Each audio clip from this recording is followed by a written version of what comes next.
دیکھیے وہاں عبارت میں ایک جملہ آیا تھا عازم علی قتل حمارہ، تو میں نے بتایا تھا کہ مضاف مضاف الیہ کا ایک تو سادہ جملہ ہوتا ہے جیسے یہ ہے اوپر والا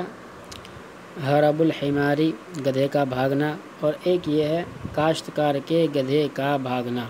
یعنی اس میں دو مضاف آ گئے، دو مرتبہ کاکی کی آیا ہے۔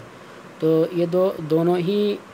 جملے آپ کو بنانے سیکھنے ہیں، اوپر والا تو آپ سیکھ گئے ہو، نیچے والا اور دیکھ لیجئے۔ تو یہاں تو صرف دو ہی مضاف آئے ہیں، اس سے زیادہ بھی آ سکتے ہیں، مثلا کہہ سکتے ہو کہ میرے کاشتکار کے گدھے کا بھاگنا، خالد کے کاشتکار کے گدھے کا بھاگنا۔ تو یہاں پھر اس کو ہم اس کا پہلے کانسیپٹ سمجھ لیجئے کہ جتنے بھی مضاف بنیں گے ان کی حالت وہی رہے گی، نہ ان پہ الف لام آئے گا نہ تنوین آئے گی۔ دیکھیے حرب پہ نہیں آیا اور حمار پہ بھی نہیں آیا کیونکہ یہ دونوں مضاف ہیں، یہ حالانکہ مضاف الیہ بھی بن رہا ہے لیکن یہ پہلے مضاف ہے، صرف یہ ہمارا جا کر بن رہا ہے مضاف الیہ، اس لیے یہاں الف لام بھی ہے اور اس کے آخر میں یہ زیر بھی ہے، تو اس کو آپ کو دھیان رکھنا ہے۔ دوسری بات آپ کو میں ویسا بنا کے بتاتا ہوں جملہ، مان لیجئے یہاں ہو کہ ایک سیکنڈ،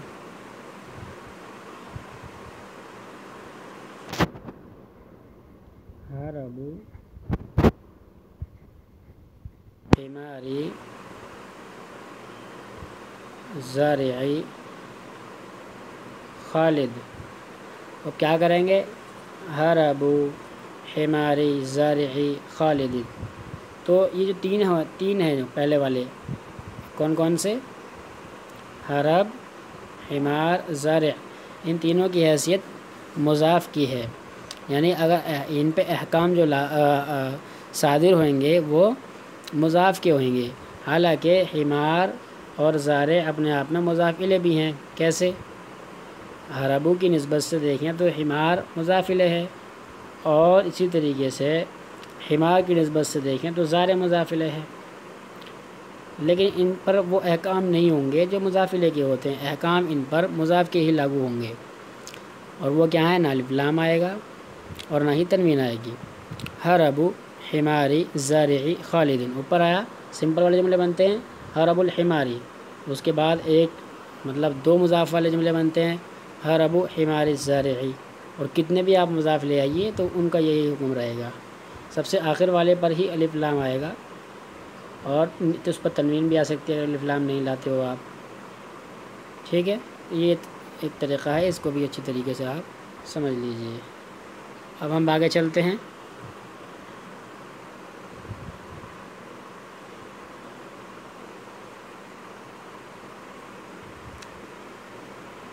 فسمع الحمار، یہاں جملہ ہے فسمع الحمار کلام سیدہ، فسمع الحمار گدھے نے سن لیا، کلام سیدہ یہ بھی مضاف ہے،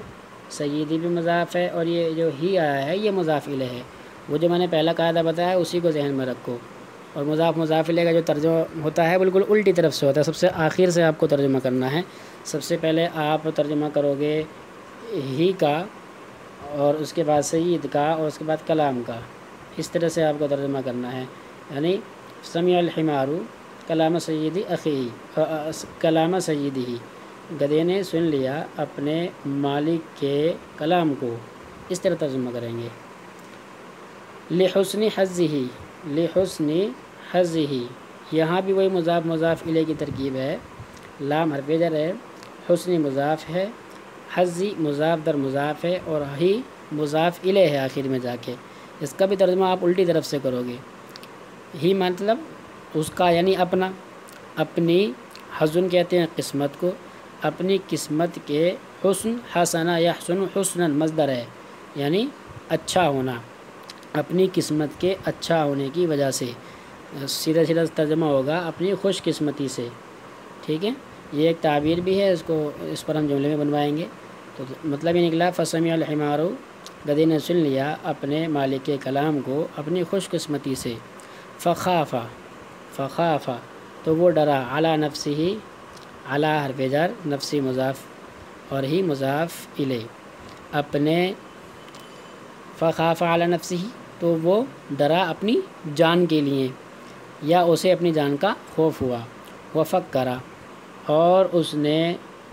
سوچا، غور و فکر کیا، فی الحربی، بھاگنے کے سلسلے میں، من بیت سیدہ، اپنے مضاف الیہ کا جملہ ہے، ترجمہ کریں گے پہلے ترجمہ کریں گے ہی کا، پھر سید کا، پھر بیت کا، پھر من کا، اور یہ مضاف الیہ پورے مل کے من کا مجرور بنیں گے، اسے چھوڑ دیجئے، آپ نحو میں مت جائیے، ترجمے پر دھیان دیجئے۔ وفکرا، اور گدھے نے غور و فکر کیا، فی الحربی، بھاگنے کے سلسلے میں، من بیت سیدی، اپنے مالک کے گھر سے، الی احد الغابات، ایک جنگلوں میں سے ایک جنگل کی طرف، یعنی کسی جنگل کی طرف۔ یہ احدہ کی بحث ہم بعد میں کور کریں گے، ابھی اس طرح سبق لمبا ہو جائے گا، تو آگے چلتے ہیں۔ لیقضیہ، لام یہاں تاکہ کے معنی میں ہے، تاکہ، تو تاکہ، اور یہ حروف ناصبہ میں سے بھی ہے، یعنی فعل مضارع میں داخل ہوگا اور اس کے آخر کو زبر دے گا، نصب دے گا۔ لیقضیہ، تاکہ وہ گزار سکے، فیہا، اس کے اندر، یعنی جنگل کے اندر، یہیدہ کے اندر، اس کے اندر کیا جی، ایامہ، اپنے وہ دن، الباقیہ، جو باقی رہ گئے ہیں، بوڑھا ہو گیا ہے، جو کچھ بچے کچھ دن رہ گئے ہیں، تاکہ وہ ان کو جنگل کے اندر گزار سکے، آمناً، محفوظ رہ کر، من شر الناس، لوگوں کے شر سے۔ یہ مضاف لکھا ہے، تو مضاف الیہ کی ترکیب اکثر ہوتی ہے استعمال، تو اس پر ہم جملے بنا پر مشق بھی کریں گے اس کی۔ تو آج کے لیے اتنا ہی کافی ہے۔ یہاں ہم ایک تو آمناً پہ بحث ہم کریں گے انشاءاللہ پھر کبھی، اور اسی طرح سے لیقضیہ پہ بحث کریں گے، احدہ پہ بحث کریں گے، درس تھوڑا لمبا ہو جائے گا اس لیے اس کو چھوڑ دیتے ہیں آج۔ من شر الناسی، لوگوں کے شر سے، وغدرہم، اور ان کے دھوکے سے، آمناً، محفوظ رہ کر، ٹھیک ہے۔